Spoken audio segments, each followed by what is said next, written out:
Ginapang niya ako kagabi. Ha? Marunong ka ba magbili ng saging? Tingnan mo nga oh. Ang liit ang binili mo na saging. Mas maliit nga yung saging mo.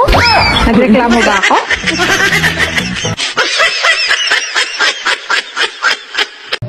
Han, sino ba yung kainuman mo kagabi? Katrabaho ko. Dapat, hindi ka nagpakalasing ng husto. Bakit? Ginapang niya ako kagabi. Ha? Bakit hindi ka sumigaw? Bakit naman ako sisigaw? Eh, hindi naman masakit. Ano pala yung ginawa mo? Umungol. Dapat, pag ganyan, sumigaw ka. Meron bang nasarapan na sumigaw? Ang hirap mo na.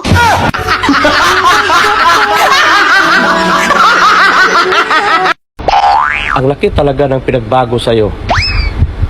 Lalo kang gumanda ngayon. Ang kulang na lang sa'yo, dilig.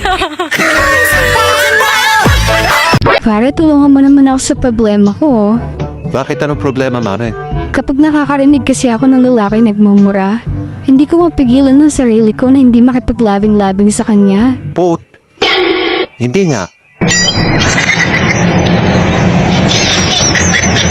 Man, pag lalabas tayo, ayoko nagsusuot ka ng ganyan kaiksing short ha?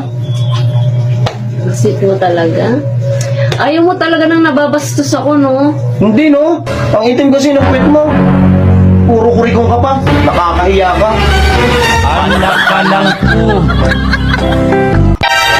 Lagi daw ang cellphone ang hawak ko. Alam nga namang itlog mo. Mabango ba yan? Paamoy?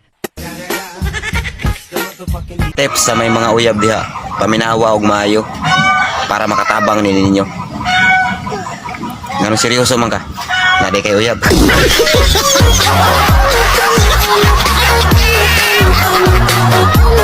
Ako sa iyo ha, tungkol sa katawan. Sa parte ng katawan ng tao? Oo. Master ko lang yan.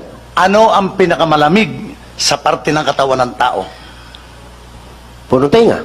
Hindi. Leeg. Nako, maraming libag. Kilikili. Nako, may anghit. Singit. Nako, Puwet.